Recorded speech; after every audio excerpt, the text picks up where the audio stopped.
안녕하십니까 여러분. 오늘도 밤 10시에 여러분을 찾아뵙게 된 이준석입니다. 벌써 저희가 라이브를 시작한 지 7번째 시간이네요.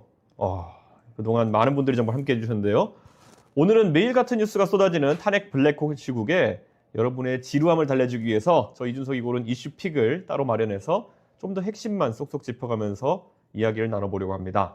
그럼 오늘도 끝까지 이준석의 밤새도록 라이브 함께 해주시길 기대하겠습니다.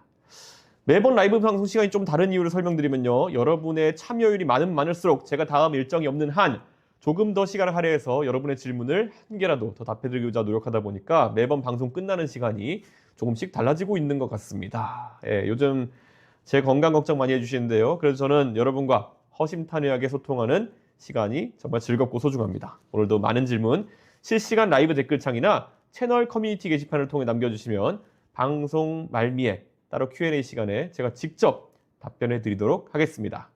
지금부터 미리 댓글로 질문을 남겨주시면 토크 마지막 시간에 다룰 수 있도록 하겠습니다.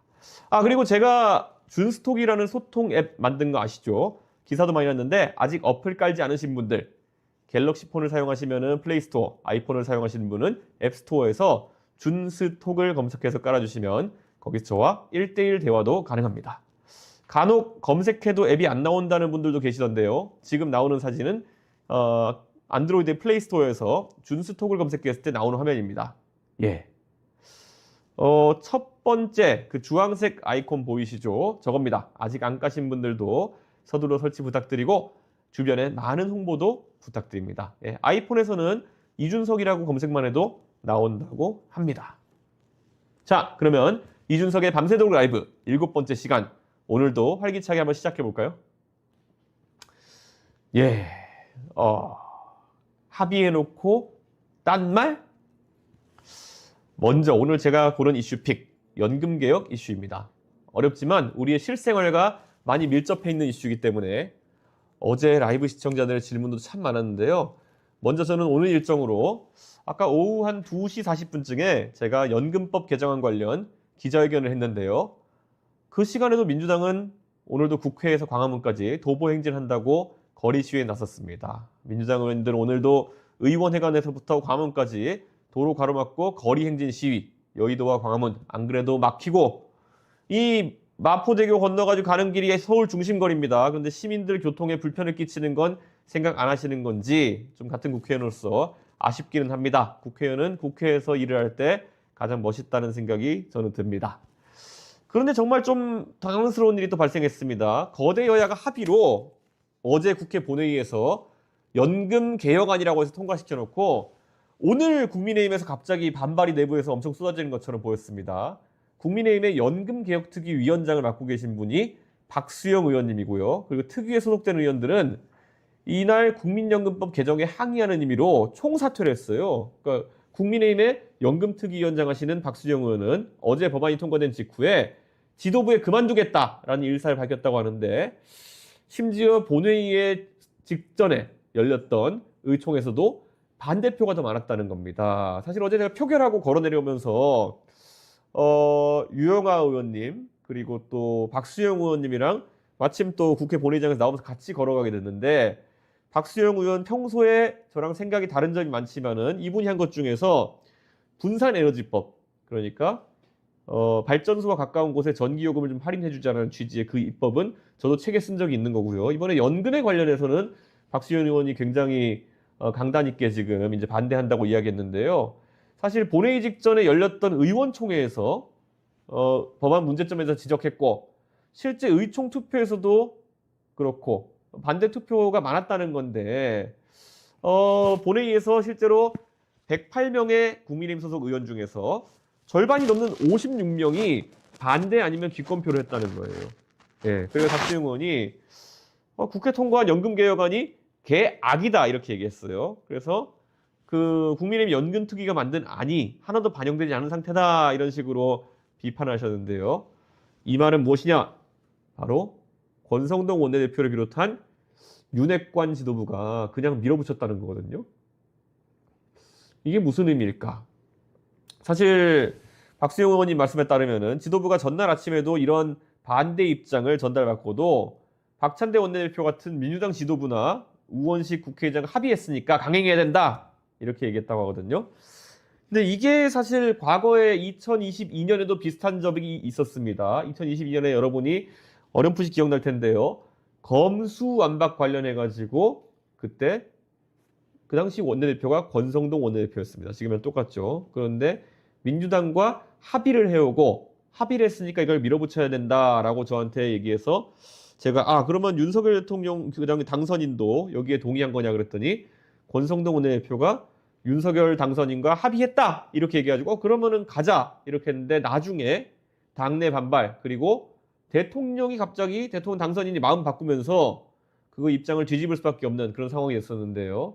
참 그 기억이 새록새록 나는 것 같습니다. 그런데 국민의힘의 연금특위위원들이 반발하는 이유가 제가 반발하는 이유랑 굉장히 비슷하긴 하더라고요. 우선 박수영 의원이 청년들에게 너무 많은 부담을 준다라고 지적했고요. 그 당의 또 연금특위위원들이 이대로라면 연금특위 참여도 의미가 없다. 그냥 국회에서 이제 후속 조치로 만든다는 연금특위에 참여하지 않겠다. 이렇게 얘기했고요. 사실 이게 좀 민주노총의 요구를 다 받아준 거 아니냐. 그래서 연금특위 만들어봤자 아무런 성과가 내지 않는다. 내기 어렵다. 이렇게 박수영 의원이 일갈했더라고요. 근데 뭐 사실 국회 연금특위 이제 이건 국민의힘 당 연금특위가 아니라 국회 연금특위라는 거를 만들어 가지고 이제 젊은 사람들 위주로 다시 인선해 가지고 이걸 가겠다고 하는데 사실 젊은 국회의원들이 더 반대하지 않을까 싶기도 합니다.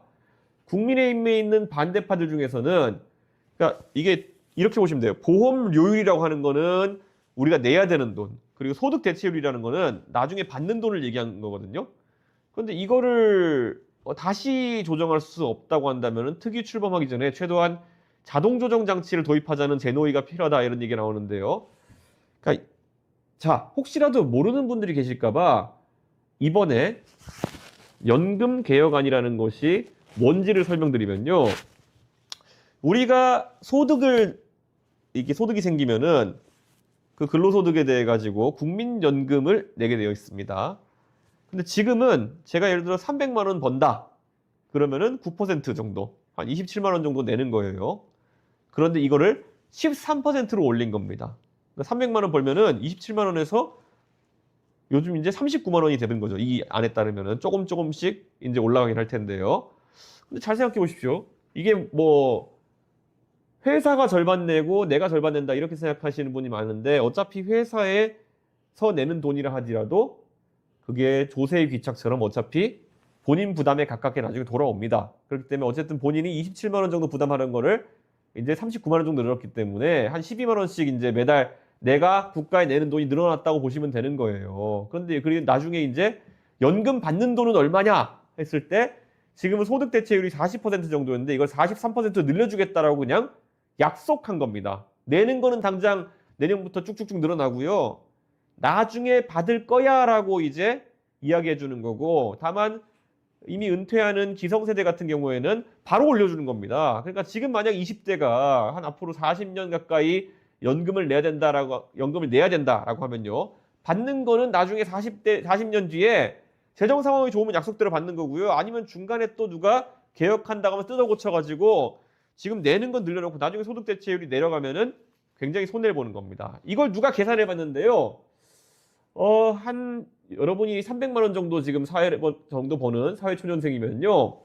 낼 돈은 5천만 원 정도 늘어납니다. 예. 그런데 나중에 여러분이 지금 약속이 지켜진다 하더라도 나중에 여러분이 받을 돈은 한 2천만 원에서 3천만 원 정도 늘어난다라는 겁니다. 그럼 이게 네트로 마이너스라는 거예요. 지금 약속이 지켜진다 하더라도 그러니까 소득 대체율이 43%로 유지된다 하더라도 여러분이 5천만 원 더 내고 나중에 한 2,500만 원, 3천만 원 정도 더 받는 거라는 거죠.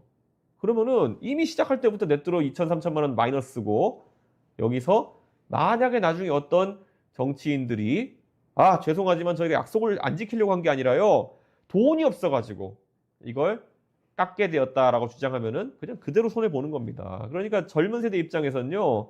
완전히 이건 미래 세대를 학대하고 착취하는 결정이 아니냐라고 할 수밖에 없는 거죠. 그래서 이번에 반대하시는 분들 입장에서는 자동 조정 장치가 필요하다는 지적이 나오는 건데요. 글쎄요, 제 생각에는 그런 것들이 필요할 수도 있다. 그런데 문제는 그것이 젊은 세대만 자동 조정 장치에 적용을 받는 형태로 가면 안 된다. 지금 기성세대가 먼저 자동 조정 장치로 인해 가지고 이런 조정을 받아야 되는 거다. 이런 이야기를 드리는 겁니다. 그리고 뭐 받는 돈은 바로 내년부터 기성세대, 그러니까 60대 이상 이제 되신 분들한테는 43%를 바로 적용해 준다는 겁니다. 그러니까 이게 매표라고 제가 주장하는 이유가요. 받는 돈은 지금 이제 연금 수급 대상이 되시는 분들한테는 바로 3% 올려주는 겁니다. 그분들이 100만 원 받을 분이면은 103만 원을 바꿔주는 거고요. 아니죠. 103만 원이 아니죠. 43%에 3% 올리는 거니까 10% 갖고 100만 원 받을 분은 거의 한 110만 원 되는 거요. 200만 원 받을 분이 있다고 한다면 220만 원 만들어 주는 겁니다. 이거는 60대 이상의 이제 벌써 연금을 수급하기 시작한 기성세대가 받는 혜택이고요. 내는 돈은 이제 조금씩 젊은 세대가 매년 0.5%씩 8년간 올리겠다는 거거든요. 저는 이거는 굉장히 기성세대에게 유리한 안이다. 이렇게 말씀드릴 수밖에 없습니다. 그러니까 이게 매표행위라는 거예요. 당장 대선이 다가오니까 여야 합의를 통해 가지고 지금 이제 60대 이상이신 분들 저희가 3%씩 더 드릴게요 라고 하고요. 나중에 그 돈은 젊은 세대에게 거둘 겁니다 라는 말을 하는 겁니다. 이게 조삼모사를 넘어가지고 젊은 세대에게 완전 등 떠미는 거거든요. 저는 이거는 지금 물론 생업에 바쁘고 그래가지고 젊은 세대가 이 43% 뭐 3% 이런 얘기 뭔지 모르겠어 하시는 분도 있을 수 있겠지만요. 혹시 이 내용을 이제 이해하시는 분들, 오늘 방송 보시고 아니면 다른 경로를 통해 이해하시는 분들은 이거를 제대로 주변에 있는 바쁜 젊은 세대에게 식사하면서 아니면 저녁에 같이 대화하면서 설명해 주셔야 돼요. 그래야지 여기에 대해 가지고 젊은 세대가 알고 대처할 수 있다. 이런 말씀입니다. 안 되면은요, 그냥 슈카월드 영상이라도 링크 하나 보내주세요. 슈카월드가 저보다 설명 잘하겠죠. 그러니까 슈카월드 영상 링크를 줘서라도 이런 것들 좀 이해할 수 있게 해야 된다. 왜냐? 그만큼 당장 어제 결정으로 인해서 젊은 세대가 내야 되는 돈이 평생 생애소득에서 5천만 원을 더 내야 되는 겁니다, 지금. 그리고 나중에 얼마 받을지는 모르는 거고요. 그렇기 때문에 한 명 한 명의 대한민국 젊은 세대에게 5천만 원의 부담을 떠넘긴 어제의 결정이 얼마나 여야의 야합인지에 대해 가지고 알아야 되는 겁니다. 예. 그리고 국가가 연금 지급 보장을 명문화하기로 했거든요. 사실 이 부분이 국가가 너무 많은 책임을 지는 거 아니냐라는 말이 나오고 있는데요. 자, 국가가 연금 지급 보장을 명문화했다. 그럼 나중에 돈이 없다. 그러면 어떻게 되겠습니까? 지금 젊은 세대가 나중에 또 나이가 들어가면서 세금을 또 많이 내야 되는 겁니다. 그렇기 때문에 이런 부분도 굉장히 위험한 타협안이다. 이렇게밖에 볼 수가 없습니다. 예. 하여튼 오늘도 연금 개혁이라고 쓰지만 저는 개혁이라고 안 합니다. 연금 개혁 또는 단순한 모수 조정, 언발의 오줌 누기 정도로 좀 표현할 텐데요. 이것의 위험성에 대해 가지고 오늘도 저는 경고하고 말씀드렸습니다. 개혁신당이 앞으로 지금까지 그래왔던 것처럼 개혁신당은 항상 맞는 말을 하겠습니다. 이 맞는 말이 옳은 소리라고 할 수도 있겠지만요. 맨날 초반에는 얻어맞는 소리, 맞는 말이 될 수도 있습니다. 하지만 조금 맞는다 하더라도 나중에 맞는 말을 하겠습니다. 네, 그게 굉장히 저희에게는 정치를 하는 이유 중에 하나입니다. 다들 사탕발림 할 동안에 우리는 적어도 맞는 말, 얻어맞는 말이더라도 나중에 가서 맞는 말이라는 소리를 듣겠습니다. 예. 자, 두 번째 저희가 준비한 코너는요. 이준석의 예언적중 시간입니다. 제가 사실 정치판에 노스트라다무스처럼 어느 정도 예언감이 특출나다는 평가도 간혹 받긴 합니다. 자만하진 않겠습니다만 저희 감이 이번에도 통하는지 저도 궁금하고 여러분도 궁금해할 것 같은 주제들이 많아서 한번 짚어보겠습니다. 예. 21일 오늘이죠. 오늘 금요일이 다 끝나갑니다. 이제 결국 윤석열 대통령 운명은 다음 주로 넘어간 것 같습니다. 다음 주가 정말 슈퍼 사법 위크라고 해도 과언이 아닙니다. 24일 오전 10시에 한덕수 총리님 탄핵 선고가 있고 26일은 여러분들이 아기다리 고기다리던 이재명 대표의 공직선거법 위반 2심이 잡혀 있습니다. 그리고 대망의 윤석열 대통령 탄핵 선고, 헌법재판소가 아직 아직도 선고기일을 발표하지 않았습니다. 그런데 저 이준석이 전망한 대로 결국 28일 금요일에 윤석열 대통령 탄핵 선고가 나올지 한번 지켜봐야 되는데요. 이게 4월 초로 넘어갈 수 있다는 얘기도 슬슬 나오기 시작하고요. 그 폴리마켓인가요? 그 미국의 한국에선 금지됐죠. 그런 도박이. 그런데 미국의 도박 사이트를 보니까 4월 내로 윤석열 대통령의 탄핵이 안 될 수도 있다는 그 배팅이 갈수록 늘어나고 있던 것도 나오는데요. 저는 우선 제가 뭐 문헌은 아니지만은 제가 예측해 보자면요. 28일에 될 가능성이 저는 그래도 70% 이상이다라는 생각을 합니다. 그런데 이 변수는 있습니다. 만약에 26일 날 이재명 대표의 유죄가 1심과 같이 유죄가 선고되게 되면요. 유죄가 선고되게 되면은 윤석열 대통령의 탄핵도 28일 날 인용될 가능성이 높다. 헌법재판소 입장에서는 지금 법리에 대한 판단도 하겠지만 사회 안정을 위해 가지고 어떤 판단이 좋을지 솔직히 재판관 개인은 그 판단을 안 할 수가 없다는 거죠. 우리가 보통 헌법재판소의 판단을 정치적 판단에 가깝다라고 보잖아요.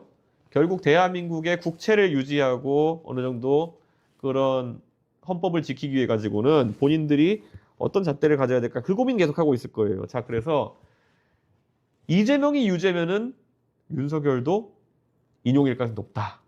반대로 이재명이 무죄가 만약 나온다. 그러면은 윤석열 대통령에게도 기각을 내리자는 헌법재판관들이 조금 있을 거다라는 생각이 듭니다. 하지만 그래도 결과는 인용으로 똑같을 것 같다는 생각이 듭니다. 하지만 만장일치는 안 나올 가능성이 높아지는 거죠. 예. 그래서 저는 이거는 한번 제가 전망을 해보겠습니다. 그래서 저는 이재명 유죄면은 윤석열 만장일치 인용. 이재명이 만약에 무죄면은 한 6대2 정도로 인용. 이게 제 예측입니다. 맞는지 아닌지 한번 확인해 보죠. 뭐 틀리면 제가 뭘 할까요? 예. 한 10초 동안 손 들고 서 있겠습니다. 예. 자, 그리고 한덕수 총리님이 이제 탄핵 결과가 나온다고 예정된 게 24일, 3일 남았습니다. 오전 10시로 예정돼 있는데요. 이 오전 10시에 한덕수 총리 탄핵 선고 과연 될지 안 될지 제가 전망해 보자면요. 자, O냐 X냐. 저는 이거는 그냥 여러분도 한번 의견 잡으세요. O입니까 X입니까? 한덕수 총리 탄핵. 자, 한 3초만 보도록 하겠습니다. O입니까 X입니까? 예, 한덕수 총리 탄핵. 탄핵 된다 아니다. 예, 여러분들 의견 주고 계신데요. 자, X. 예, X가 많군요. 저도 X라고 생각합니다. 한덕수 총리가 탄핵하는 거. 저희는 그때 어쨌든 한덕수 총리 탄핵에는 거기까지만 찬성했어요. 개혁신당은. 그런데 제가 그때 의견을 냈던 게 뭐냐면은 탄핵에 어차피 찬성을 하지만은 나는 의결 정족수가 200석이라고 생각한다. 그렇기 때문에 헌재가 각하 결정을 내릴 것 같다라는 얘기를 했거든요. 저는 의결 정족수를 들어가지고 한덕수 총리 탄핵에 대해 가지고 각하를 내릴 가능성이 높다. 저는 그런 생각을 합니다. 한덕수 총리가 계엄에 뭐 공모, 묵인 방조했는지는 판단하지 않게 되는 그런 상황이 나오는 건데요. 각하가 되면 그렇다는 거죠. 그런데 또 한편으로는 기각이 날 수도 있다 이런 얘기도 합니다. 그런데 그거는 뭐 제 생각에는 한덕수 총리를 탄핵 심판에서 변론기일을 딱 하루 한 번 열었어요. 한덕수 총리 탄핵에 관해서는 한 번 이제 한덕수 총리한테 변론을 하도록 한 것인데 그것도 90분 만에 종결한 겁니다. 90분이면 뭐 사실 재판 절차에서 90분이면 거의 아무것도 안 물어본 거죠. 그때 한덕수 총리가 국회 측의 탄핵소추 사유를 조목조목 반박하면서 대통령을 뭐 마음을 돌리려고 설득했고 본인은 군 동원에도 관여한 사실이 없다 이렇게 얘기하면서 그리고 검찰이 김용현 장관 공소장에다가 김용현 장관이 한덕수 총리를 패싱하고 윤석열 대통령에게 계엄 선포를 했다고 적었기 때문에 저는 법조계의 의견도 그렇고 국회 측의 탄핵 사유가 무리한 게 많고 한덕수 총리를 파면할 정도로 중대하지 않다라고 판단할 가능성이 크다. 어쨌든 각하가 안 되면은 기각이다. 뭐 이런 식의 예측이 많습니다. 이건 뭐 걸 것도 없이 여의도에 있는 대다수가 그렇게 생각해요. 이거 한덕수 총리는 기각일 것이다. 그렇기 때문에 제가 뭐 말을 많이 보태진 않겠습니다. 근데 한덕수 총리 탄핵 선고 결과를 보면은 윤 대통령 탄핵 선고 결과를 전망해 볼 수 있다는 보도가 나오던데요. 각하가 나오면은 그걸 판단하기 어렵죠. 그리고 기각이 나오면은 그 내용에 보면은 좀 유추할 만한 부분이 있을 수도 있다. 그런 생각을 합니다. 예. 뭐 이 토크는 이 정도로 하고요. 자, 다음은 이준석의 사진 픽입니다. 사실 사진이라는 게 때론 영상보다 임팩트가 크게 다가올 때가 있죠. 사진 안에서는 미세한 표정 하나하나도 더 디테일하게 볼 수 있으니까요. 자, 그래서 이준석의 눈으로 눈길 가는 사진들을 픽해봤습니다. 화면 한번 띄워주시죠. 이재명 대표와 이재용 회장의 투샷 때문에 이게 화제가 됐었는데요. 우리 과방위의 최민희 위원장님이죠. 과방위 최민희 위원장님이 기사를 보고 소름 섹시라고 극찬하셨다. 이런 내용인데요. 글쎄요. 네, 소름 섹시까지는 모르겠습니다. 네, 확실히 이재용 회장이 이재명 대표보다는 비율이 좋네요. 네, 오태도 좀 나는 것 같고요. 이재명 대표는 사진이 보니까 거의 합성 사진 같습니다. 그 신체 비율이 이재용 회장 옆에 있으니까 합성같이 보일 정도로 좀 비현실적인 부위가 있네요. 자, 그런데 어쨌든 예, 최민희 우리 과방위원장님이 오전에 사진과 함께 올린 글을 보면요. 팔이 비틀어진 소년공과 재벌 3세 그것도 삼성 금수저의 만남 어쩌고저쩌고 심지어 본래 형제였다는 영화 같은 가짜 뉴스까지 돈다. 5만 전자가 6만 전자가 된 것은 이 만남에 대한 기대의 표현을 보인다. 이재명이 성공한 전태일로 유능하게 대한민국의 미래를 열어줄 거라 믿는다. 그런데 이게 이재명 대표가 과거에 삼성에 대해 가지고 재밌는 말씀들을 굉장히 많이 했었거든요. 그렇기 때문에 그거 다시 발굴되어 가지고 올라오고 있던데요. 이런 식의 가짜 뉴스를 이야기하면 좀 곤란합니다. 우리 위원장님한테 제가 의사진행 발언이라도 해야 될 것 같습니다. 예. 근데 이날 만난 게요. 이재명 대표가 먼저 제안했다고 보도를 하더라고요. 이재명 대표가 오래 정치하셨지만 이재용 회장은 처음 만났다라고 하는데요.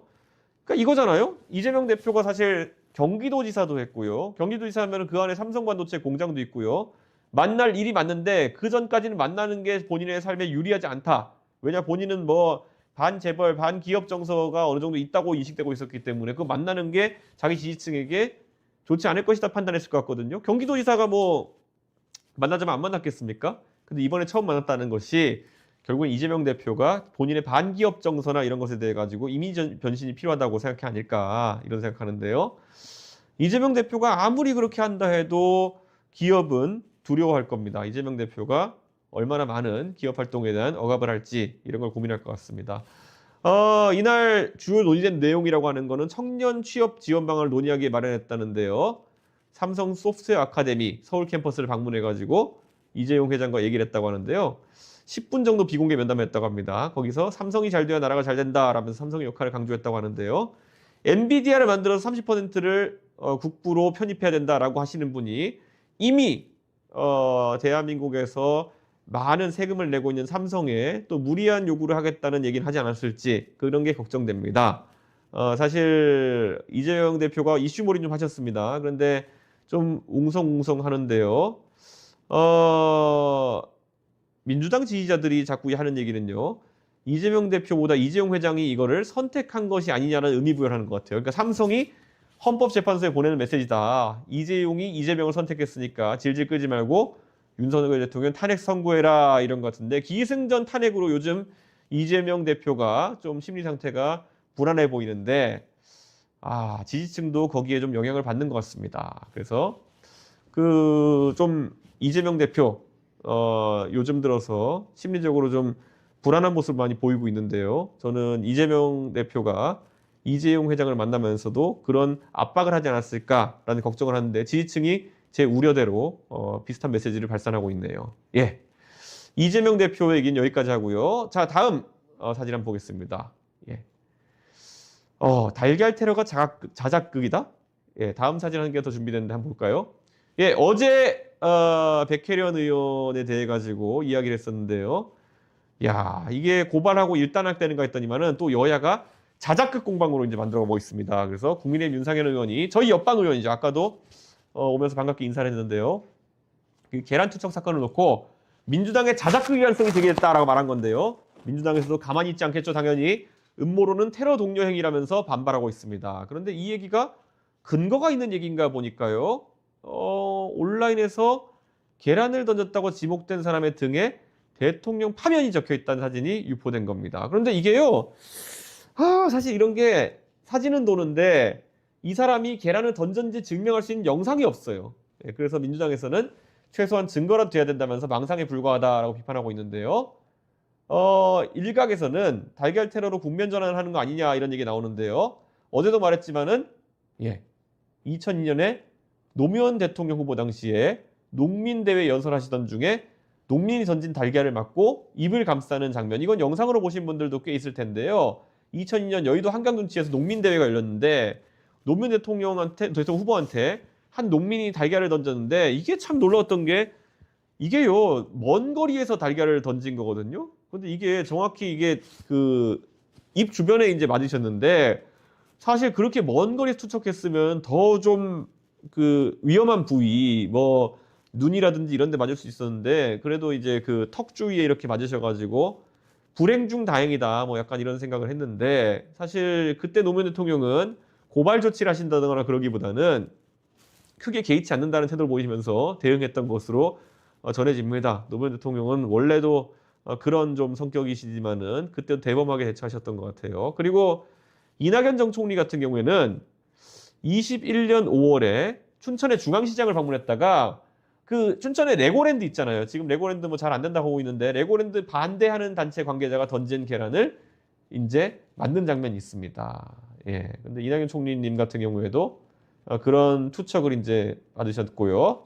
자, 지난해 12월 국민의힘 울산시당 앞에서는 윤석열 대통령을 본 딴 그런 그림 펼침막 위에서 달걀을 던지는 행위극이 펼쳤습니다. 이건 사람을 대상으로 한 건 아니고 이거는 윤석열 대통령 그림 펼침막 위에다가 한 거기 때문에 조금 상황이 다르긴 하다, 이렇게 말씀을 드릴 수 있을 것 같습니다. 예. 오늘도 저희 많은 분들이 함께 해주고 계신데요. 구독, 좋아요, 알림 설정은 잊지 말아 주십시오. 이게 앞으로 저희가 대선 기간까지 재밌는 컨텐츠로 여러분께 상의 드리려면요. 저도 당내 당직자들한테 말을 해야 될 거 아닙니까? 아니, 이렇게 많은 분들이 방송을 보고 있고 우리 당에 관심 가져주시고 있는데 우리 장비라도 좀 더 사자, 아니면 우리 방송 좀 늘리자, 뭐 이런 게 우리 당직자들 꼬시려고 하면요. 여러분들이 구독, 좋아요, 알림, 그리고 여러분의 반응으로 도와주셔야 됩니다. 이게 개혁신당이 돈을 어디다 써야 될까 이런 거 결정할 때 여러분의 호응이 굉장히 중요하다, 이런 말씀을 드립니다. 지금 펭귄이 왔다 갔다 하면서 이렇게 구독과 좋아요, 알림 설정을 선동하고 있는데요. 빨리 선동에 넘어가셔가지고 설정해 주셨으면 좋겠습니다. 자, 그리고 다음 코너 넘어가 보겠습니다. 이준석의 뉴스픽입니다. 오늘 많은 언론에서 다룬 뉴스 중에 탑뉴스에 대한 저희 생각, 그리고 저만의 다른 해석과 관점으로 좀 더 다른 이야기를 해보는 시간인데요. 오늘 종편 방송이나 대부분의 방송사에서는 민주당이 최상목 등 탄핵안을 결국 발의한 내용을 주로 다뤘습니다. 이재명 대표가 왜 이러는지에 대해서 제가 한번 심층 분석을 해보려고 합니다. 제가 이렇게 SNS에 글을 올렸습니다. 지금 이재명 대표의 상태를 보면은 심리 상담이 좀 필요한 상태다, 이렇게 올렸는데요. 사실 이 이재명 대표 본인 입장에서는 제가 언젠간 교도소 담벼락이라 표현했는데요. 하루하루 꾸는 꿈이 다를 겁니다. 하루는 본인 입장에서 뭐 이런저런 사법 리스크 때문에 감옥 가는 흉몽을 꾸고, 하루는 대통령이 되는 길몽을 꾸면서 번갈아 꾸는 상황이 아닐까 싶습니다. 저희도 꾸다 보면은 막 바쁘고 이러면은 꿈꾸다 보면은 막 흉몽 이런 데서 빨리 벗어나고 싶고, 그런데 깨려고 해도 전혀 깨지지 않고 길몽 이런 거는 꾸다 일어나는데 새벽이야 다시 자, 근데 또 길몽을 꾸고 싶다 이러면서 자는 경우가 있잖아요. 근데 아마 이재명 대표가 지금 그런 심리 상태가 아닐까 이렇게 생각합니다. 최상목 권한대행이 헌정을 통째로 파괴하고 있다, 이런 황당한 사람 처음이다라고 이재명 대표가 지적하고, 결국엔 지난번에 몸조심하라고 반협박성 얘기를 하더니만은 결국 30번째 탄핵에 나섰습니다. 이게 베스킨라빈스 31 같이 31번째 탄핵을 채우려나 하는 얘기가 있는데요. 자, 여기서 제가 어떤 언론에서도 이야기하지 않은 신선한 관점에서 한번 얘기를 해드리자면요. 자, 이거 기억하십시오. 지난번에 검사들 탄핵하고 그랬잖아요. 자, 이제 윤석열 대통령이 거부권을 사용한 횟수보다 탄핵이 좀 있으면은 더 많아집니다. 사실 제가 이걸 더맨더머 상황이라고 얘기하는데요. 윤석열 대통령이 사실 거부권을 사용한 횟수가 굉장히 많거든요. 20몇 번이더라. 그런데 지금 이제 30번째 탄핵이 이제 되려고 합니다. 이 말은 무엇이냐? 결국에는 양당의 극한 대립 속에서 더맨더머 경쟁이 계속되고 있고, 심지어 이렇게 계속 나가다면 지금 보면은 뭐 이재명 대표의 줄탄핵에 대한 반발도 커지고 있고요. 윤석열 대통령이 썼던 거부권, 그리고 윤석열 대통령의 계승자들, 뭐 최상목 권한대행 이런 분들이 썼던 거부권에 대해서도 반발이 커지고 있는데요. 저는 이게 계속 숫자가 전혀 경쟁하면 안 되는 수치인데 경쟁하듯이 올라가고 있다, 이런 말씀을 드리는 겁니다. 굉장히 난감한 상황이다. 개혁신당 입장에서는 저희 의석이 3개니까 지금 이렇게 먼 산 보고 있지만은 사실 나라는 이미 사실상 심리적 내전 상태로 들어가고 있다, 이런 생각입니다. 민주당 내부에서도요, 김동연 지사 같은 분들은 이게 유리하냐, 좀 상식적으로 판단해보자, 이런 분들이 나오고 있어요. 그 어제 얘기했던 것처럼 몸조심 발언 같은 경우에도 원고대 없던 말을 즉흥적으로 했다는 거잖아요. 그때 그 자료 화면을 보면은 옆에 있던 한준호 의원이 당황할 정도로 이 이재명 대표가 그 도끼를 품은 표정까지 보인다라고 하는 분들도 있습니다. 사실 최상목 대행에 대해서 탄핵 거는 건 약과고요. 이재명 대표 본인이 법조인 출신 아닙니까? 네, 법조인 출신이면은 그 헌법기관 그리고 사법기관을 존중해야 되는 위치에 있는 분인데, 헌재 결정 당연히 승복한다고 먼저 이제 도발했던 쪽이 민주당인데, 헌재 선고가 늦어지니까 헌재를 향해서도 대놓고 그냥 뭐 협박까지는 아니더라도 비난을 지금 이어가고 있습니다. 이재명 대표가 자, 이렇게 얘기했어요. 헌법재판관 임명 의무가 있다는 판결을 지금 3주째 무시하고 있는데 최고공직자가 헌법을 이렇게 무시하면 이 나라 질서가 유지될 수 있겠느냐, 이렇게 최상목 대행의 지금 임명 거부에 대해 가지고 비판하고 있는데요. 헌재에 대해 가지고도 지금 이제 민주당에서 이제 압박 모드에 들어갈 기미가 보인다, 이렇게 제가 말씀드리고 있는 거죠. 심지어 한덕수 총리가 복귀했을 때는 최상목 대행을 탄핵하나 마나 아닙니까? 이게 한덕수 총리가 어차피 다시 대행되는 거잖아요. 그래서 제가 오늘 지적했던 거예요. 이게 뭔가 최상목 대행을 대행인 줄 알고 쐈는데 나중에 그게 표결될 시점에는 이게 대행이 아니라 경제부총리가 되어 있는 상황이 발생할 수 있어요. 그럼 뭡니까? 이재명 대표는 예상도 못하고 경제부총리를 쏜 거 아닙니까? 탄핵으로. 그러면은 대한민국이 지금 경제 위기 상황인데 경제부총리를 그냥 날려버린 사람이 되는 겁니다. 이게 진짜 엉뚱한 오발탄 사고가 발생할 수 있는 거기 때문에 지금 아마 민주당에서도 걱정이 많은 것 같아요. 지금 뭐 민주당 내에서도 우리가 정보력을 좀 강화하자, 이런 말들을 한다고 하는데요. 법사위원들이 헌재 정보 수집을 좀 해야 되는 거 아니냐, 이런 얘기까지 했다고 전해지는데요. 어쨌든 헌재 선고가 빨리 나긴 해야 될 것 같다. 여야 하는 꼴이 국민은 뒷전이고 계속 음모론의 설전에 고발전까지 가고 있는 것 같은데요. 최상목 대행한테 몸조심 발언했던 이재명 대표를 국민의힘에서 고발하기로 했다고 하는데요. 이 마은혁 재판관 임명을 강요했다. 그래서 강요죄로 걸겠다고 하는데 이것도 코미디입니다. 예, 정치인이 정치적 발언을 할 수 있는 건데 여기 대해서 비판과 비난할 수 있는 건데요. 여기다 놓고 뭐 강요죄로 고발하고, 이거는요 서로 변호사비 낭비하는 거고요. 대한민국 수사기관의 수사력을 낭비하는 겁니다. 이재명 대표에 대한 강요죄 수사하려고 뭐 경찰이나 아니면 뭐 검찰에 배당이 되는 것 자체가 대한민국의 수사력을 좀 먹는 겁니다. 어차피 처벌도 안 될 거. 그렇기 때문에 저는 이런 것 좀 안 했으면 좋겠습니다. 예. 자, 오늘 저희가요 재미삼아 가지고 한번 이재명 대표에 관련된 여론조사를 한번 해봤습니다. 저희 유튜브 채널 커뮤니티를 통해 가지고 구독자들에게 이렇게 설문을 받은 건데요. 자, 우선 말씀드리지만은 이거는 조사 샘플을 과학적으로 저희가 설계한 것도 아니고 말 그대로 그 설문을 보시는 분들이 임의로 답변할 수 있는 구조이기 때문에 여러분이 그냥 흥미 삼아서 보시고, 절대 이것이 실제 여론조사 기관에서 ARS나 아니면 면접으로 진행하는 여론조사와 같은 의미를 담고 있다라고 보시면 안 됩니다. 다만 저희 채널을 보시는 분들의 생각이 어떤가를 봐야 될 것 같습니다. 자, 질문은 이재명 대표가 5일 앞으로 다가온 26일 공직선거법 위반 2심에서 1심이랑 똑같이 유죄가 나올 경우에 양심상 조기 대선이 치러져도 불출마해야 된다. 가 하나의 항목이고요. 아니다. 대법원 선고는 난 거 아닌데 무죄 추정 원칙에 따라서 대선에 출마해도 무방하다. 이런 설문을 했거든요. 자, 결과는 조금 있다가 집계해서 공개하도록 하겠습니다. 근데 일단 공식 여론조사 업체를 통해서 새로 발표된 여론조사 결과를 보면요. 자, 일단 전국에 만 18세 이상 1000명을 대상으로 여론조사 실시한 결과 응답자의 51%가 항소심 유죄 선고 시 이재명 대표 대선 출마에 반대한다고 밝혔다. 44.8%는 찬성한다고 답했다는 결과가 나왔습니다. 예. 이거 그래픽을 한번 볼까요? 예. 이게 그래픽이 없으면은 다 그 여론조사에 관련된 항목을 다 읽어줘야 되거든요. 예, 그거를 읽어주지 않으면은 문제가 생길 수 있기 때문에 나중에 그래픽을 찾아가지고 저희가 띄우도록 하겠습니다. 그리고 두 번째 그래픽을 보면요. 호남에서 출마 반대가 전체 여론보다 많이 나왔다라는 건데 반대 56.8%, 찬성 36.6%가 나온 건데요. 자, 이거 그래픽 준비되어 있습니까? 예. 이 그래픽을 봐야 되는데요. 예. 예, 광주와 전남 전북에서 반대가 56.8%, 찬성이 36.6%라고 합니다. 예, 이 여론조사 굉장히 놀라운데요. 광주랑 전남 전북에서 반대하시는 분들이 50%가 넘었다라고 하는 거는 이거는 굉장히 이례적인 상황이다. 이렇게 말씀드릴 수 있을 것 같습니다. 예, 이게 지금 리서치뷰어에서 한 조사고요. 무선 ARS 100%로 한 조사인데 이재명 대표 입장에서는 참 뼈아픈 결과일 것 같습니다. 물론 최근에 ARS 조사가 여러 가지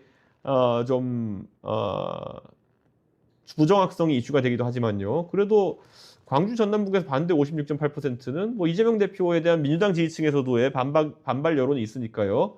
상당히 이재명 대표 입장에서는 부담스러울 수밖에 없다. 그래서 실제 뭐 정권 교체를 위해서는 이재명 대표를 뽑아야 된다라고 생각하시는 분들도 그런데 이재명 대표가 굳이 나와야 되냐. 지금같이 유리한 분위기에서 이재명 대표 아닌 분이 나오면 오히려 좋지 않을까라는 여론도 호남 지역에서 어느 정도 있다라는 것을 오늘 이렇게 확인할 수 있는 거다. 이런 생각입니다. 자, 우선 이재명 대표 1심에서 징역 1년, 집행유예 2년 받았는데요.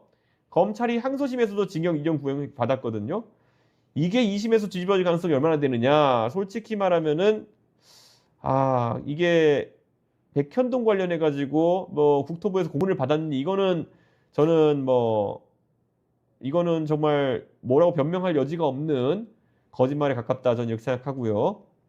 다만 이제 누구를 아느냐 모르느냐 이런 거에 대한 부분은 법원의 판단이 좀 달라질 수 있다 이런 생각을 하는데요. 어쨌든 유죄가 인정되면은 100만 원보다 많이 나올 거다 이런 생각하게 됩니다. 그래서 이재명 대표는 항상 제가 말하는 것처럼 심장이 쫄깃쫄깃한 상태일 것이다 이렇게 말씀을 드리겠습니다.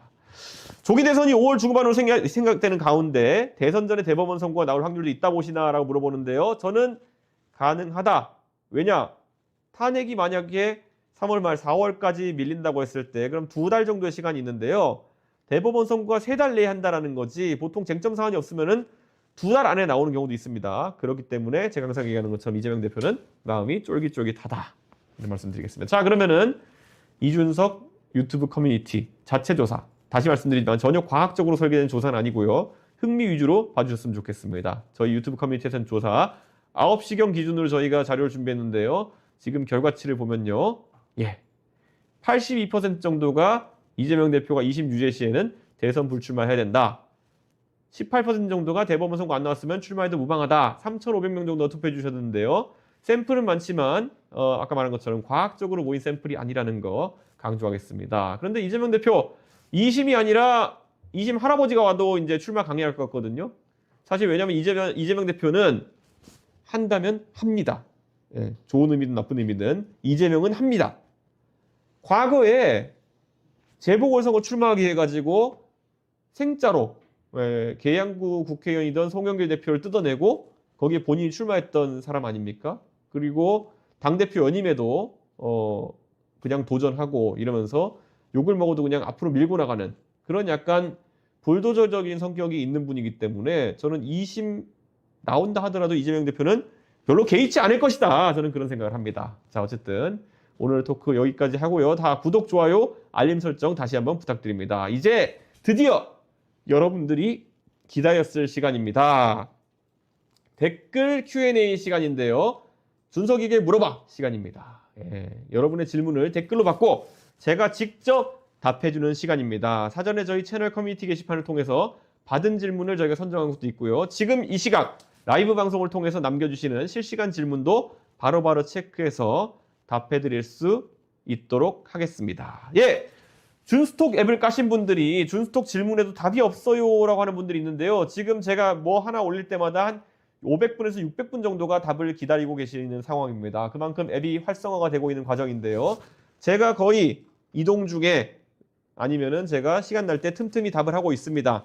근데 이게 정말 그 키보드가 아니라 핸드폰 이 자판으로 답을 하다 보니까 제가 평상시 나는 속도감이 나지 않고 있습니다. 좀 양해 부탁드리고요. 저희가 그 컴퓨터로 답을 할 수 있도록 지금 이제 관리자 모드를 개발하고 있거든요. 그게 되면은 좀 더 빨리 답 드릴 수 있지 않을까라는 생각을 합니다. 예. 그다음 지방으로 산업 문화 중심지 분리시키는 것에 관심이 있으신가요? 라고 하는데요. 저는 이거 괜찮다 봅니다. 제가 미국의 보스턴에서 대학을 다녔잖아요. 그래서 그 대학을 다녔는데 보스턴은 말 그대로 대학 도시입니다. 거기 가면은 하버드도 있고요. MIT도 있고 그리고 뭐 터프트 대학도 있고요. 보스턴 대학교도 있고요. 이런 좋은 대학들이 있기 때문에 이 대학 도시가 되고요. 그 대학 도시가 된 이상 젊은 사람들이 살기에는 괜찮은 환경이다. 물론 뉴욕같이 이렇게 뉴욕 같은 데 가면요. 막 뭐 그 금융과 그러니까 기업과 뭐 유흥과 그리고 뭐 코리아타운 이런 게 잘 돼 있기 때문에 거기 있는 대학생들은 나름의 또 서울 번화가에 사는 느낌처럼 살 수도 있지만은 대학 도시로 생각하면 보스턴도 굉장히 살기 좋은 도시다 이렇게 말씀드리는데요. 저는 지방에도 대한민국에도 그런 중심이 되는 도시가 몇 개 있어야 된다 이런 생각하는데요.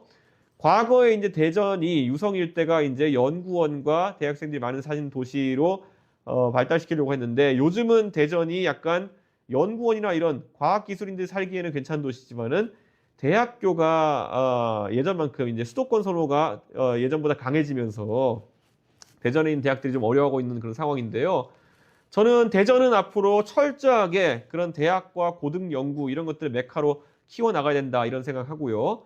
저는 부산 같은 경우에도 산업의 중심이 좀 발달해야 된다. 아까 언급했던 박수영 의원님이 분산에너지법이라는 걸 내셨어요. 그래서 통과가 됐는데요. 저는 경상도 동남쪽 지방, 그러니까 경상도에 우리가 옛날 남동 임해공업지역이라고 했던 곳은 확실히 전기 요금에 있어가지고 타 지역보다 혜택을 봐야 된다 이런 생각을 합니다. 그러면 우리가 봤을 때 전기를 많이 먹는 사업이 무엇이냐 생각해 보시면은 요즘 AI 때문에 데이터 센터 같은 것들을 유치하는 것들 말이 많은데요. 저는 남동 임해 지역에 대한민국의 데이터 센터들이 아주 많이 배치되어야 된다. 요즘 미국 같은 경우에는요, 아예 데이터 센터랑 원전을 같이 이제 붙여버린 경우도 있어요. 원전 바로 옆에다 데이터 센터 붙여버린 경우도 있거든요. 저는 대한민국의 전력이 남는 그런 경상도 그리고 부울경 지역에 데이터 센터 산업을 적극적으로 육성해야 된다. 그리고 그렇게 하면요, 이런 것도 있어요. 데이터 센터라는 건요, 두 가지입니다. 첫째, 전기요금이 싸야 되고요. 두 번째로는 해저 케이블이나 이런 것들의 접근성이 좋으면 아주 좋습니다. 무슨 말이냐? 이 데이터 센터라는 게요. 사실 우리가 빛의 속도로 데이터가 날아간다 그러잖아요. 빛의 속도로 데이터가 날아가면은 예를 들어 빛이 뭐 30만 킬로미터 per second, 그러니까 1초에 30만 킬로미터를 날아갑니다. 그러면 지구 한 6바퀴, 7바퀴 도는 정도의 속도라고 우리가 얘기하는데요. 자, 지구 6바퀴, 7바퀴 도는 속도면은 굉장히 빠르네. 그러면은 사실 미국의 데이터 센터가 있어도 우리나라까지 굉장히 빨리 오는 거 아니야? 그러는데 그게 실제로는요. 한 0.15초 정도 걸리는 겁니다. 아무리 빛의 속도 빨리 간다 하더라도 0.15초 정도 이 가는데 시간이 걸리는 거거든요. 자, 근데 생각해 보세요. 이 0.15초가 짧으면 짧다고 하지만요. 우리가 어떤 웹사이트에 들어갈 때는요. 그게 2배로 늘어납니다. 이게 웹사이트 전송 이게 나중에 우리 TCP라는 것에까지 들어가게 되면 2배 이상 왔다 갔다 해야 되거든요. 자, 보세요. 내가 예를 들어 미국에 있는 웹사이트에 접속한다. 그랬을 때 우선 우리가 URL을 치잖아요. 그럼 그 서버에 가서 무슨 도달하는데 0.15초. 그리고 서버가 처리한 다음에 그 답을 우리한테 보내주는데 0.15초. 왔다 갔다 하는 통신 시간만 0.3초가 걸리는 거예요. 그렇기 때문에 이게 우리가 봤을 때 미국 사이트 들어가면 느껴지는 딜레이인 겁니다. 실제로 서버가 처리하는 시간도 있고요. 우리가 그 빛의 속도 30만 킬로라고 하는 거, 그러니까 0.15초 만에 가는 거는 완전히 진공 상태에서 날아갔을 때 그 정도고요. 우리가 여기서 데이터를 써가지고 저기까지 가면은, 미국까지 가면요, 안에 광 케이블은 우리 아는 것처럼 유리로 돼 있잖아요. 그 유리 매질 속을 통과해서 가고 중간중간에 그런 데이터를 받아가 릴레이 해주는 것도 있기 때문에 훨씬 많이 걸려요. 0.2초, 0.3초 가까이 걸려요. 그러면은 눈에 띄게 느린 겁니다. 그런데 우리가 물론 서울에서 부산까지 거리가 얼마 되지도 않지만은 조금이라도 해저 광 케이블이 다니는 길목에다 하면 되는데요. 대한민국에 들어오는 대부분의 태평양 방면의 해저 케이블은 부산이나 통영 쪽을 거쳐서 들어옵니다. 예, 이거를 제가 왜 이런 용어까지 알고 있는지 모르겠는데요. 이거를 보통 해저 케이블이 육지에 올라오는 걸 육양국이라고 합니다. 그 육양국들이 전부 다 그런 쪽에 설치되어 있는데요. 그래서 우리가 그 육양국 가까운 데다가 그리고 전기가 많은 곳에다가 데이터 센터를 설치하면은 굉장히 그것의 효율이 좋습니다. 그리고 이제 요즘은 친환경이 중요해져 가지고요. 우리가 원전이 왜 바닷가 옆에 있습니까? 냉각시키기 위해 가지고 옆에 있는 거거든요. 냉각수를 통해 가지고 이제 원전을 빨리 냉각시키기 위해 가지고 그렇게 한 거고 싸게 냉각시키려고 하는 거기 때문에 원전은 항상 강 옆이나 바다 옆에 있어야 되는 건데 우리나라는 전부 다 바다 옆에 있죠. 마찬가지로 데이터 센터도 마찬가지입니다. 열이 많이 나요. 그렇기 때문에 바닷물 주변에 있으면은 냉각수를 급수하기가 굉장히 좋다. 이런 말씀을 드리고요. 또 한 가지가 있습니다. 데이터 센터는 결국에는 전기를 연산 과정을 통해서 열로 바꾸는 과정입니다. 그래서 뭘 할 수 있냐? 해외에서는 어떤 연구도 하고 있냐면요. 데이터 센터에서 그러면은 그 냉각수로 식힌 열을 바탕으로 해서 그 열을 빼면 폐열을 바탕으로 해가지고 지역 난방도 할 수 있다는 겁니다. 지역 난방. 예. 데이터 센터에서 막 전기로 발생한 열을 가지고 그거를 물로 냉각하게 되면은 들어갈 때 물보다 나오는 물이 따뜻해지잖아요. 그럼 그 따뜻한 물을 가지고 동네에 난방을 할 수 있는 겁니다. 물론 온도가 아주 그 난방할 수 있는 그 온수 온도까지 안 될 수도 있지만은 애초 온도보다 높은 데서 시작하면은 에너지가 더 세이브 되거든요. 그렇게 되면은 전체적으로 전력 효율 같은 것도 높아지는 거죠. 그래서 그런 거 저는 부산 지역 이런 데는 해야 된다 생각하고 어쩌다 보니까 데이터 센터 얘기만 한 5분, 10분 하고 있는 것 같은데 예, 이런 것들 지역의 특성에 맞게 해야 된다. 이런 생각을 하고 있습니다. 예. 그 다음 질문 한번 볼까요? 다음에는 또 산업 얘기 또 할 기회가 있을 것 같고요. 악질 대부업에 쉽게 걸려드는 20대라는 기사를 봤습니다. 사회초년생 불법 사금융 피해 사례가 늘고 있다고 하는데요. 어떻게 해야 한다고 보십니까? 이런 불법 사금융 없앨 수 있는지 이런 얘기를 하는데요. 사실 저는 악질 대부업 문제도 있지만요. 요즘은 생각보다 옛날보다 돈을 날리기가 쉬운 세상이더라고요. 예. 왜냐? 젊은 세대가 자산을 늘리는 것에 대한 걱정이 너무 많아요. 내가 집을 살려면은 지금 내가 아무리 아끼고 먹는 거 덜 먹고 입는 거 덜 입고 사는 거 덜 사고 이래도 내 월급을 모아가지고 서울에 집을 살려 그러면은 진짜 내 월급 한 푼도 안 쓰고 모아도 부모 지원 없이 하려 그러면은 22년 정도 모아야지만이 집을 살 수 있는 거거든요. 그러면 22년을 모을 자신이 없잖아요. 그러니까 내가 지금 조금이라도 돈 1,000만이라도 땡길 수 있고 이런 게 있으면은 해가지고 어디 코인 단톡방 아니면은 어디 이런 ELW 이런 거 투자에 눈을 뜨기 시작해가지고 홀라당 이게 우리가 흔히 얘기하는 따서 갚으면 된다, 따갑대라고 얘기하던데요. 따서 갚으면 된다는 심리로 이거를 빌려 쓰는 경우도 있고요. 그리고 말 그대로 생활 자금이나 이런 게 워낙 부족하다 보니까 정말 이런 걸 어쩔 수 없이 쓰는 경우도 있고요. 그런데 불법 사금융에 의한 피해 사례가 늘고 있다라고 하는 건데요. 저는 사실 돈 빌리는 것이 너무 쉬워져도 곤란하다라는 생각을 하는데요. 요즘 보면 인터넷 은행이나 이런 곳에서 보면은 몇백만 원 정도의 소위 소액 대출 같은 것들은 비상금 대출이라고 해가지고 많이 활성화 시켜놨잖아요. 근데 이 비상금 대출이라는 것이 뭐 살다 보면은 진짜 뭐 갑자기 의료 문제나 이런 것 때문에 몇백만 원 땡겨야 될 수도 있겠지만은 이거를 여기저기서 비상금 대출 해주는 은행들 모아가지고 결국에는 이런 투자나 이런 데 있어서 모험적인 투자를 해가지고 날리고 이렇게 되면요. 진짜 돌아 나올 수 없는 길을 걷게 되는 거고요. 또 그걸 갚기 위해 가지고 이자율이 높은 돈을 빌린다든지 이러면은 계속 무한루프가 되는 거거든요.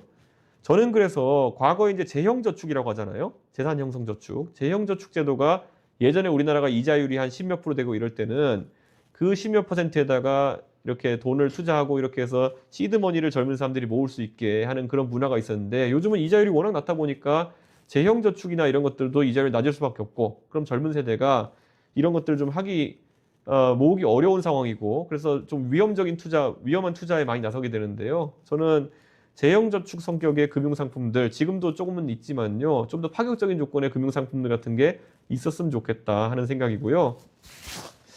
지금 젊은 세대가 가장 힘들어하는 것 중에 하나가 학자금 대출 갚으면서, 학자금이 이제 저리 대출이긴 하지만은 그래도 이게 내가 사회초년생으로서 살아가면서 굉장히 부담이 간다라고 하는 분들이 많아요. 저는 그래서 학자금 대출 같은 것에 대해 가지고는 지금 보면 취업 후 상환제, 든든 학자금 같은 거 쓰는 경우가 많잖아요. 근데 취업 후 상환제에서 상환 비율을 지금도 뭐 낮게 해놓은 상태지만은 사회초년생에게는 처음 한 5년 정도까지는 완전히 면제해주는 방향으로 가야 되는 것이 아니냐, 그런 생각을 합니다. 그 뒤에는 이제 조금 더 상환 비율을 높인다 하더라도요. 왜냐하면 지금 젊은 세대가 취업하자마자 굉장한 저임금에 노출이 되어 있는 게 사실입니다. 지금 우리가 대부분의 젊은 세대가 최저임금보다 조금 높은 그런 임금 수준을 받고 있는데, 거기서 든든 학자금 상환하고 이렇게 가는 순간 거의 이거는 생활비를 댈 수 없는 상황이 되고, 그러면 축적할 수 있는 자금이 없게 되고, 그러면 굉장히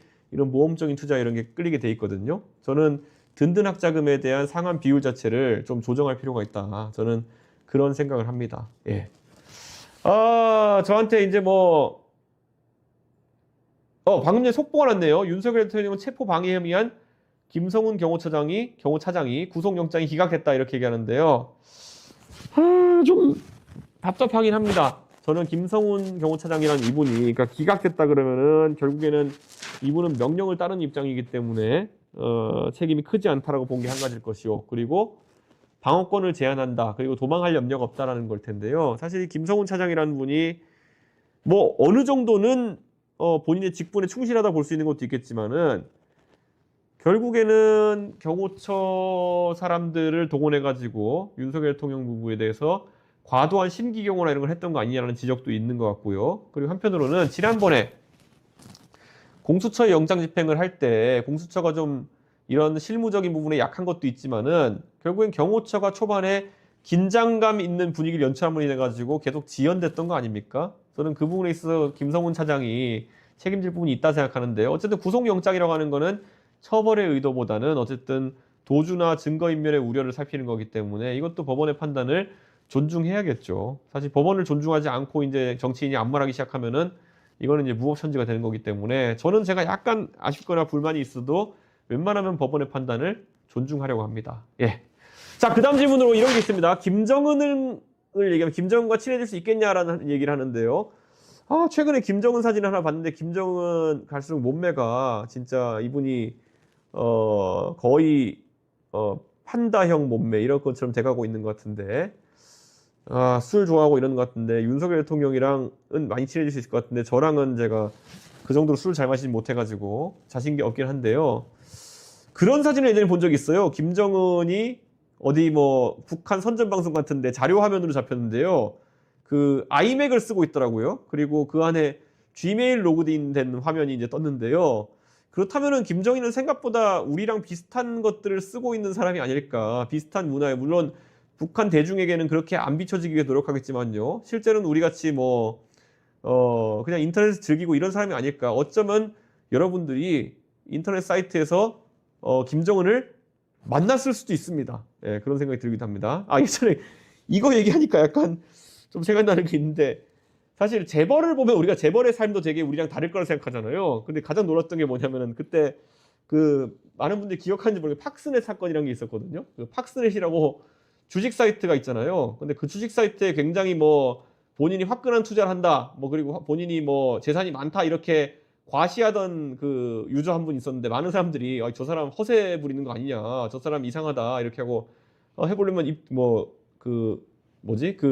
증거를 대봐라 막 이렇게 도발하고 이랬었는데, 그거 나중에 알고 봤더니만은 많은 사람이 추측하기로는 최태원 SK 회장인 걸로 추측할 수 있는 많은 정황이 나왔더라고요. 예, 그래가지고 그때 최태원 SK 그 회장으로 추측되는 인물이 되게 화가 난 거예요. 나 진짜 이 대단한 사람인데 뭔 말을 하면 계속 허세충으로 몰고 이러니까 굉장히 당황했던 것 같은데요. 혹시 본인이 김정은이라고 주장하는 사람 만나게 되면요, 너무 도발하지 말고 그분을 좀 찾아봤으면 여러분들이 세심하게 살펴봤으면 좋겠습니다. 어쩌면 김정은이 여러분 주변에서 관심 받고 싶어가지고 이런저런 댓글 달고 있을 수 있다. 이런 생각도 좀 해보셨으면 재밌을 것 같습니다. 자, 대통령이 되면 용산을 가나요? 청와대를 가나요? 이런 얘기 하셨는데요. 용산은 저는 솔직히 대통령 집무실, 우리가 보통 이런 거를 해외에서 대통령 궁이라고 하거든요. 프레지던셜 팰리스라고 하잖아요. 근데 대통령 궁으로서의 멋은 좀 떨어진다고 봅니다. 이게 원래 국방부랑 합창 건물로 지은 건데 그냥 그 판상형 그냥 오피스 빌딩 같은 거잖아요. 그래도 한 나라의 대통령 궁이라고 하면은 좀 멋있고 해외 정상이 와도 좀 멋있는 사진 찍힐 만한 곳에 왔으면 좋겠는데 그래도 청와대는 뒤에 보면은 뭐 시멘트 지붕이겠지만은 기와 지붕 같이 돼 있잖아요. 그러니까 뭐 한국의 약간 건물 같은 느낌도 나고 그런데 이 용산은 아무리 봐도 그냥 오피스 빌딩 같은 느낌이라 가지고 저는 용산은 가고 싶지 않습니다. 청와대가 이제 보안 점검 이런 걸 통해 가지고 다시 쓸 수 있는 상태인지 봐야겠고요. 그게 아니면은 저는 어떤 생각을 하냐면요. 첫째로는 세종을 가는 것도 방법이다 이렇게 생각합니다. 그래서 세종의 집무실은 어차피 만들 계획이 있으니까 무조건 만들어야 되고요. 만약에 서울의 대통령 집무실을 다시 만들어야 되는 상황이다. 그러면은 그 위치를 저는 그 지금 미국 대사관 있잖아요. 그 청와대 그 경복궁 앞에 보면은 광화문 앞에 보면 미국 대사관이 있어요. 그래서 미국 대사관이랑 그 옆에 대한민국 역사박물관 같은 게 있잖아요. 자, 미국 대사관이 이제 좀 있으면 아마 이전을 해야 될 텐데요. 미국 대사관과 그 역사박물관과 그 건너편에 보면은 이제 그 경복궁 그 동십자각 옆에 보면은 송현공원이라고 있어요. 예, 그 옛날에 송현동 부지라고 대한항공이 갖고 있다가 이제 나라에 팔았던 건데 이 송현공원 부지랑 그다음에 그 박물관이랑 그 미국 대사관 부지를 엮으면은 꽤 부지가 나옵니다. 그래가지고 저는 거기다가 아예 국민과 가까운 위치에다가 대통령 집무실 같은 거 만들면 어떨까라는 생각을 해왔습니다. 예, 그렇게 되면은 우리 그 다우닝가 10번지인가요? 그 영국 총리가 집무하는데 거기 가보면은 그 러브 액츄얼리 같은 데 나오잖아요. 거기 보면은 그 총리가 문 번쩍 열고 나오고 그렇게 하면은 거기 좀 앞에 우리도 우린 털모자 같은 건 아니겠지만 우리도 그 경비원 같은 사람들 전통복장 입고 앞에 걸어다니고 하면은 그거 하나가 자체로 이제 관광 상품 같은 게 될 수 있지 않을까 저는 그런 생각을 하거든요. 그렇기 때문에 저는 그런 거 좀 생각합니다. 미국 대사관을 뭔데 마음대로 이전시키려고 아니라요. 미국 대사관 이전 계획이 있습니다. 예, 그래가지고 원래 그 녹사평역 앞으로 옮긴다고 해서 하기도 했고요. 그리고 그 평택으로 간다는 얘기도 있었고요. 아니면 그 용산 부지 안에 그런 땅을 마련한다는 얘기도 있었고요. 다 그런 얘기가 나왔기 때문에 제가 얘기하는 겁니다. 또 오늘도 보면 댓글란에 보면 네가 뭔데 대사관 옮기냐 그러는데 제가 알고 하는 얘기지 모르는 얘기를 하겠습니까? 그러니까 너무 그렇게 다짜고짜 비난을 하시면 안 됩니다. 예, 청와대 리모델링도 당연히 할 수 있고요. 저는 뭐 여러 가지 안을 열어놓고 우선 이렇게 보겠습니다. 이준석의 주량은 이거 궁금해하시는 분들이 있는데요. 뭐 저야 뭐 정치인이니까 제가 선택하는 게 아니라 뭐 유권자 만나면은요 주는 대로 먹고 그다음 다음날 쓰러지고 이렇게 하는 게 제 일상인데요. 사실 제가 만나본 사람 중에 제일 술 잘 마시는 사람 2명 꼽으라 그러면요. 이건 그냥 좀 웃자고 하는 얘기인데 제가 2022년 설날이죠. 2021년 설 연휴 때 구정 연휴 때 갑자기 이제 그때 서초동 사는 유모 씨 그러니까 그 당시 윤석열 후보죠 한테 전화를 받습니다. 그래서 대표님 그 연휴 때 어디 가십니까? 그래가지고 제가 연휴 때 저희는 뭐 큰 집이 그 분당이고 그래가지고 거기까지만 갔다 오면 여태 그러면은 술 한잔 하시죠. 그래가지고 그 누구랑 할까요? 그랬더니만은 그 상현이랑 하면 될 것 같은데 그래가지고 윤상현 의원이랑 갑자기 윤석열 대통령이랑 술을 하게 됐습니다. 그래서 윤상현 의원 집에 가가지고 이제 술을 마시게 됐는데요. 제가 그냥 이렇게 말씀드릴게요. 그 윤상현 의원 댁에 가니까 이제 그 윤상현 의원 형수님도 계시고 이렇게 해서 윤상현 의원 집에서 처음에는 이제 그 와인 갖고 시작했나 그럴까요? 와인 갖고 시작했는데 한 2시간 마시니까 제가 완전히 미쳐버리겠는 거예요. 그래가지고 그 집 강아지가 예뻐요. 그래가지고 제가 강아지랑 좀 놀아야지 하고 이제 그 소파 쪽에 가가지고 강아지 끌어안고 이제 있다가 제가 강아지 끌어안고 누웠어요 소파에. 누워 잤는데 또 한 1시간 잤더라고요, 보니까. 그래서 눈 떠가지고 보니까 강아지는 가고 이제 제가 여기서 뭐 하는 거예요? 일어나 보니까 저쪽에 식탁 쪽으로 보니까 그 두 윤 선생님이 술을 드시고 계세요. 갔더니 거기 이제 이 소주, 맥주 같은 거로 주종이 바뀌어가지고 가서 또 이제 또 그러니까 제가 또 어린 사람인데 가가지고 거기서 또 마냥 누워있을 수 없어서 가가지고 또 2시간 정도 마셨죠. 마셨는데 또 이제 보니까 또 치사량에 다다른 거예요. 그래가지고 또 그 집 강아지 끌고 가가지고 이렇게 또 이제 소파에서 자고 일어났는데 또 이제 보니까 또 봤더니만은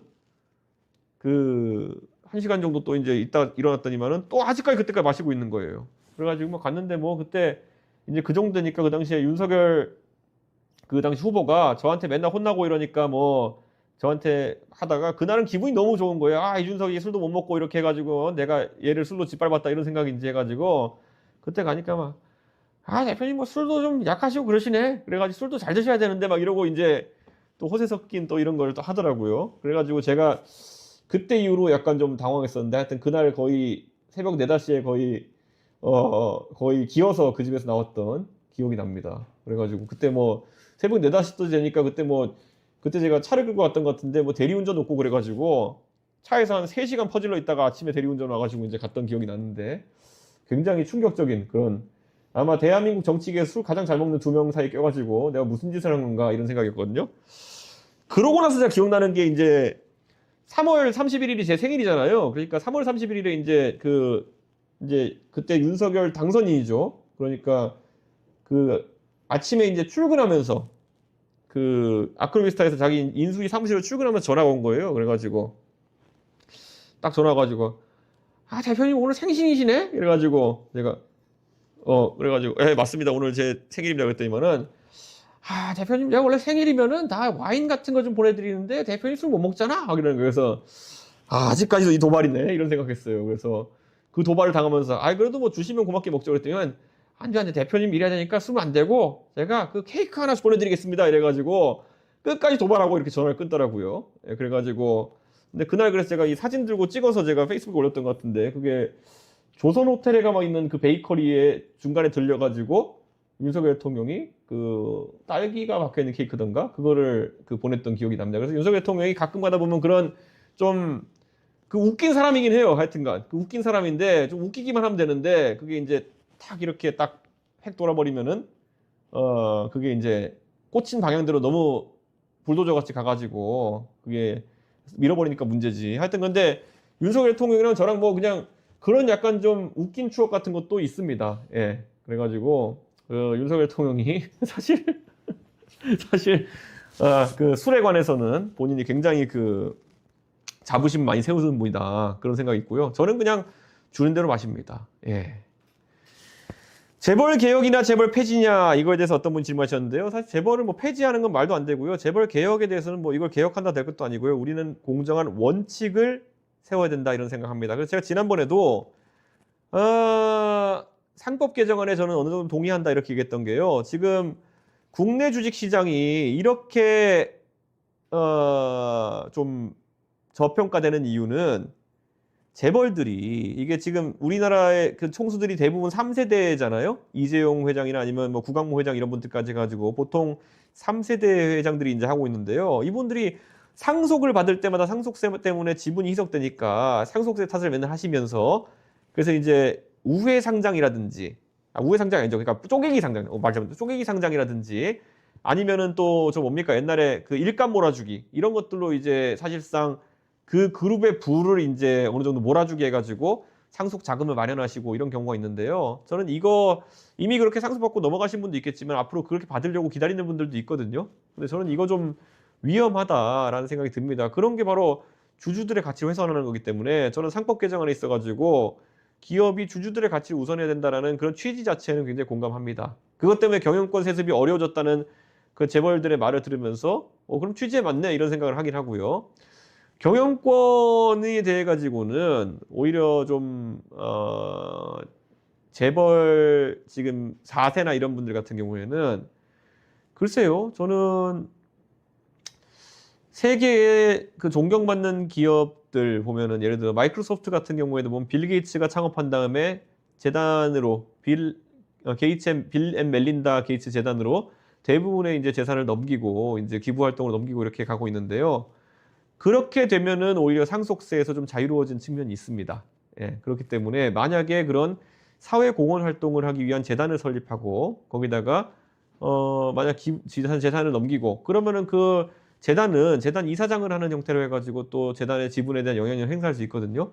대신 그 재단에 한번 들어간 재산은 개인의 재산으로 가져갈 수가 없겠죠. 그런 공익재단 같은 경우에는. 근데 그런 것들 만약 경영권에 진짜 관심이 있다 그러면은 상속세 내는 것보다는 그런 방법을 선택하는 것도 하나의 방법이다. 그런데 부와 명예와 경영권을 다 가지려고 하면 이제 거기서부터는 일반 투자자들이나 개미 투자자들이 가져가야 될 돈을 사실상 이제 뺏어가는 꼴이 되거든요. 저는 정치인으로서 그거에는 동의 못합니다. 예, 그렇기 때문에 그거는 좀 잘 생각해 봐야 되지 않겠나 그런 생각을 합니다. 예, 요즘 개혁신당 당원들이 많이 늘었나요? 이렇게 물어보는 분들이 있는데요. 당원이 사실 그 탄핵 계엄 시점이 많이 늘었다가요. 최근에 정체가 된 상황입니다. 그렇기 때문에 개혁신당 당원 네이버에서 개혁신당 검색하시면 바로 당원 가입할 수 있는 페이지가 뜨거든요. 여러분 지금 가가지고 개혁신당 당원 가입 좀 해주십시오. 그러면은 개혁신당에서 여러분에게 정말 대한민국 바꿔놓을 수 있는 여러 가지 정책 같은 것들도 많이 물어보고 또 그리고 또 저희가 실천할 수 있도록 하겠습니다. 예, 오늘도 한 30분 가까이 여러분의 질문을 받았는데 어때요? 제 질문 받아드리니까 좋아하시는 분들이 많은 것 같은데요. 더 재미있는 질문들 많이 보내주셨으면 좋겠습니다. 그리고 항상 말씀드리지만은 구독, 좋아요, 알림 설정을 해주셔야지 저희가 더 많은 분들과 함께 할 수 있고요. 제가 당직자들 설득해가지고 더 좋은 장비와 더 좋은 아이템, 더 좋은 지원 인력으로 찾아뵐 수 있습니다. 지금 바로 구독 버튼 눌러주시고 좋아요, 알림 설정 부탁드리고요. 오늘 방송이 마음에 드셨다면 저희 방송 링크를 주변 사람들에게 카카오톡으로 한 번씩 공유해 주세요. 그러면은 아마 저희 방송이 더 많은 분들에게 보여줄 수 있을 겁니다. 예. 오늘 얘기는 여기까지 하겠습니다. 밤 10시엔 윤석의 라이브. 저는 다음 주 월요일 밤 10시에 또 찾아뵙겠습니다. 오늘도 좋은 밤 되십시오. 내일은 그리고 모레는 저희가 준비된 영상을 올려드리도록 하겠습니다. 편안한 주말 되시길 바라겠습니다.